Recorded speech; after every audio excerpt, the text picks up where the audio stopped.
Hey guys, what's up? JayzTwoCents here, bringing you a video that I'm pretty excited about, and that's because we are taking a look at CaseLabs' very first SMA8 in the very limited edition Gunmetal Gray. Now we've already taken a look at this case a little bit here on my channel when we did Project Red Mist, which by the way is still not done at the time of recording this video. It's like an ongoing project that feels like it's never going to end. But this is going to be for my personal rig, and I couldn't be more excited to show you guys the ins and outs of what makes CaseLabs cases just pretty much the best on the market.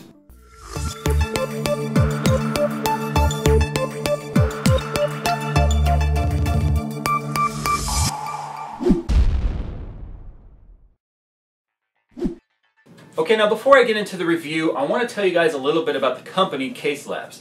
It's a family-owned company that's right here in Southern California, and everything you see is done in-house. The machining of the parts, the powder coating, the acrylic panel cutting, everything you see is done in-house. All the way down to their laser-printed manual, complete with homemade staple. No, seriously guys, CaseLabs is pretty much exactly what you expect from a guy who one day said, you know, the cases on the market today suck, and he came up with his own, and the company went from there, and here they are now. And they have a whole line of cases, everything from small ITX all the way up to ginormous double wide, or even the STH10, which is this tall if you put the complete top and bottom pedestals on there. I mean, it's almost as tall as me. But today we are looking at the SMA8. Now this is one of their Magnum series cases, and what I love so much about these cases is the fact that they are completely modular. Everything about this case is upgradable. You pretty much have to configure it for your own needs. Unfortunately, that type of quality does carry a hefty price tag. Now I know a lot of you may at this point already be going, wow, these are probably as expensive as complete builds, but you have to understand who the marketed demographic is for these cases, and this is for the zero compromise, have to have the best of the best type of PC builder. And believe it or not, there are people like that out there. That's why I have one, and obviously Red Mist is based off one.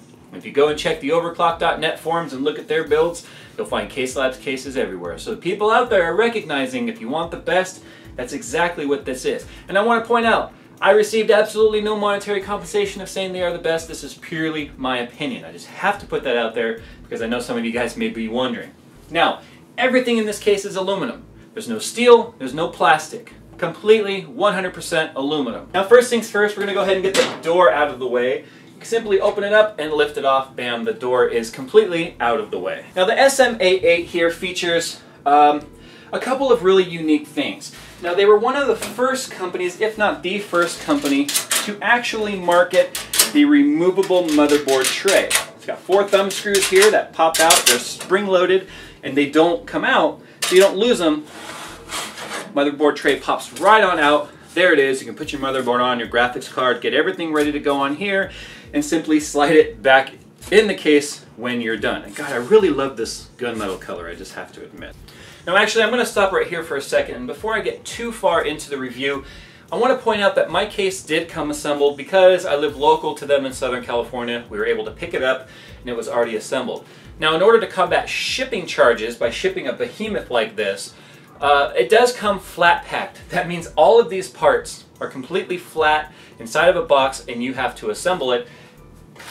And that's pretty much what this is right here. These are all the instructions of putting the thing together so that you know how everything goes. Which brings me to my next point. Everything is screwed together with very tight fitting screws. That's what she said.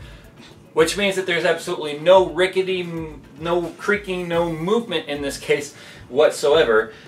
Which we all love, the fact that you can take it apart and put it together. If you've ever had to drill out a rivet for a custom case mod, you would certainly appreciate that. Now mine's put together obviously, so we're going to start from there. One of the things I do like is you guys will notice there's all these holes kind of going all the way around the build in the entire frame.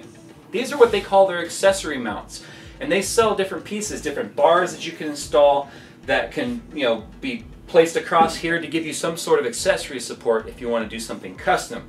It also gives you the ability to mount lighting to this without having to drill holes. It's actually come in really, really handy, and it's nice and thick. It's about 1 inch thick in depth, so that you can hide lighting behind there and it's not going to show, you know, through the actual case at all. So I do really like that. Now if you come in here a little closer and you take a look at the floor on this one, You'll notice in Red Mist we had some fan holes on here, and this one does not. This is just another case option that I chose with the solid floor, which I really like because I am going to do an acrylic panel on here more than likely. I just opted not to do the fan holes on mine there. Now on the top here, you can just pop this top panel off, and you can order this top panel in different depths. You can get it, this is I think a 20 millimeter, I think something like that, I don't remember exactly what it is. 35 millimeter all the way up to like a super thick, I think they even go up to 120 millimeters thick if you want to do giant rads up here. But this just simply pops off, and you can see you've natively got 4x 120 millimeter radiator support, as well as these rectangle cutouts on both sides of the case, which is nice because this gives you a place to put your radiator fittings on here and have pass-through if you want to come up or if you want to go down. Whatever you want to do, it's supported. Now the other cool thing is you have these pre-drilled holes in the top of the case. You pop these plugs out, and if you wanted, you could even route tubing up through the top here and have no problem whatsoever. You got these 4 cutouts for the fans, so you just remove the ones you need. If you only need 1 or 2, you remove those, the others stay blocked off. So you have air pathway control as well as dust control inside this case. Now moving around to the front right here, the same thing applies to the bottom. So you can just pop the side panel off. It's just little pop rivet, not rivets, but there's little ball mounts that just pop into these little tabs. And here is our lower support. Now you can see I do have the 560 millimeter rad support already in here because I am going to go a 560. But you can also get radiator support for any size radiator you want to put in here. All the way down to I think a 240, maybe even a 120, which would be kind of silly, but you could do that. Now the front of the case here, as you can see, we've got all these panels blocked off for the front airflow. And the reason for that is you can, now this is a separate component, but you can buy this piece here to mount the radiator or fans to, or radiator and fans, and this mounts on the inside just like this to give you your airflow. You can also get optional vents for the bottom if you want the entire front to be airflow, but since we are in my build going to be doing complete separation of the lower compartment from the front, I opted to leave these solid for the bottom, and this one's going to basically get installed right there. Now over here on the front, power switches. You have high quality LED switches in here, as well as the optional USB 3.0 plugs that are right here on the front with headphone and microphone jack. Now you can see you have some very large openings right here, which shows you just how deep the rear panel is for cable management, as well as being able, and you can see that that fits on there really tight. I'm going to need to loosen this up just a little bit. Don't say that's what she said, or I'm going to flag this video as inappropriate. We'll move the side panel just the same as the front. And now you can see the frame of the SMA8 and CaseLabs cases in general. You can see just how well built these are. There's absolutely no flex in this whatsoever. In fact, we'll take the bottom panel off here for the side. And now you can see we're getting deeper and deeper in this case, and we still haven't taken a single screwdriver to this whatsoever. Now some of you guys in Red Mist were asking me, how are the hard drives mounted? Well, if you take a look at the back here, all of the hard drive cages right here are mounted on the back. So I think this is a great design.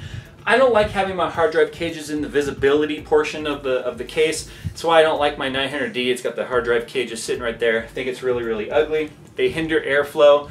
So I'm going to have nice open airflow in the front by them moving these cages to the back. Now for drive support, they do have native support here for 2 3.5-inch drives and 4 2.5-inch drives right here. So you could fit 6 drives on the back here before you even have to buy an adapter for the front, which you could also put some hard drives in the front if you wanted. You can see you have nice black sleeved cables here for the front input powers, LED, the USB 3.0. I mean, I do think these could be a little bit longer, especially the USB, the front side USB. It's something I encountered in Red Mist. I do wish these cables were a little longer, considering this case is about 25 inches in length. It's a huge case. There's no other way to put it. Now on the bottom, you can see just how much room we have for power supplies. You can see they do have 2 power supply options right here in the bottom. This entire bottom panel removes. This is an option that I opted for. So this whole bottom panel removes. And then massive radiator support, power, huge, any length power supply you want, and plenty of room for your plumbing, your pumps, whatever else you want to put down there in the bottom. And as I mentioned, you can get a good sense just right here by my hand. that's basically, I can't even do this. Live long and prosper. I don't know how to do this. Okay, so 3 fingers. We'll keep this very clean, I promise.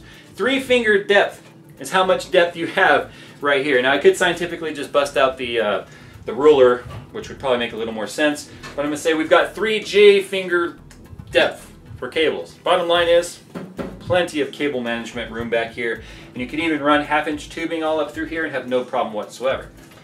So, yeah, plenty of room for that. Well guys, the CaseLabs SMA8 and pretty much any line of product from CaseLabs whatsoever is going to give you just a whole new level of quality that I guarantee you've not felt in any other case before. I mean, there's some brands that do kind of come close, but the amount of craftsmanship that goes into this case is just bar none. Now, I'm going to go ahead and talk about some pros, I'm going to talk about some cons, because there's no such thing as a perfect product in my mind. Pros, modularity, modularness, whatever. It's modular, so you can put stuff in here that you want. In fact, if you take a look right here on the desk, you can see we've got, you know, this is all stuff that came with the case. I mean, you've got extra brackets, extra screws, the front covers, you've got, you know, the little flex bay device mounts that come with it. You've got a handle for the motherboard tray. You even got motherboard tray feet so that you can turn the motherboard tray into like a little mobile test bench if you want. Extra grommets and plug kits, extra screws, and I mean, it's just endless. Anything that you guys could possibly need for this is pretty much included, but you can add on to that. Power supply supports, you can configure the back panel how you want it to have just the hex mesh on there or even little fans. I mean, it's just so much you could do with these cases. Now the downside to that is the fact that it has a cost that goes along with it. I mean, this is not for the faint of heart. It's for those that are worried about having the best case available and are a little bit less concerned about how much it hits their pocketbook. Now that's definitely going to be a minus for a lot of people. Now other pros, because it's 100% aluminum, it's a lot lighter than you would think it is. In fact, this case right now, I don't know exactly what its curb weight is, but it's actually much, much lighter than any other case in its class. I mean, the 900D, a lot heavier because it's a main steel construction. All aluminum. That's actually got pretty good, it's got some good base going to it. No, anyway, yeah, all aluminum construction, so, you know. Now what I do like is the motherboard is actually eATX compatible, so as you can see I've got an eATX EVGA Z97 classified motherboard in here, and it goes all the way to the edge so it fills it out nicely. If you don't have an eATX, if you have just standard ATX, you're going to have a little bit of a gap there, kind of like Red Mist has. Some motherboards you just can't help that. Now I do like the fact that you can pretty much drill into this anywhere that you want because it's aluminum. I did drill into Red Mist, I'll likely be drilling into this, so it makes it a lot easier to mod aluminum than it does to mod steel, especially, you know, steel plated or folded steel that is some of these other cheaper cases that are pretty much surrounding me right now. So the CaseLabs SMA8, I'm pretty excited. I don't know what I'm going to call the project yet. The motherboard is pretty much just sitting in here. I have not made a definitive decision on exactly which motherboard is going to go into this build yet. I do have some options available to me, but I'm not in any rush for this project, so I don't know exactly what I want to do it. Because it does have kind of a military look to it, I was thinking about calling it, actually my cameraman right now, Coconut Monkey, was thinking about calling it Project Skunkworks, kind of like the Raptor project, you know, over at Lockheed Martin. So it does have a very stealth look to it. It looks like, the best way to describe the gunmetal color is it's like the color of the stealth fighter. I mean, it's just really militarized. Shake the camera, yes or no. Do you think it looks like a military build here, Coconut Monkey? Yeah, I thought so. So, I don't know. When it's time to do the build after Red Mist is done and gone, we'll do a build series on that, and I'll get some feedback from you guys on how you want it to work. But CaseLabs case, guys, it just doesn't get any better than this. Go and check them out, caselabs.net, not .com.net. Follow them on Twitter. You can see some of their stuff up there. And if you see this gunmetal case up on their website, this is the exact case because, as I mentioned, it is the first one they have done and assembled in-house in the full gunmetal color, which, if you guys know, is a very limited edition color. So, there you go. Very excited to have this. I can hardly contain my excitement. No, guys, I really am excited about this. So, JayzTwoCents, hope to see you guys in my next video. Follow me on Twitter if you want to talk about tech stuff. Go to the website, JayzTwoCents.com. And as always, I will see you in my next video. Make sure you're there. I'm going to get you. I'm going to kill you. Hey, you want to hear a really funny programmer joke? Yeah. Are you ready? So the wife tells her husband, who happens to be a programmer for Microsoft, go to the store and buy a loaf of bread. And if they have eggs, get a dozen. He came home with a dozen loaves of bread. It's programmer humor. He took it literal. If they have eggs, get a dozen. The last statement was, get a loaf of bread. So a programming statement would say, if, get loaf of bread, if condition exists, eggs are present, get a dozen loaves of bread. It's a programming. Oh. I like how the camera's gonna be like. Alright. Not funny. Alright, I'll stop making you laugh. I didn't do anything. You're laughing. I know, sorry. It's my fault. Apparently I'm just that funny. Funny looking.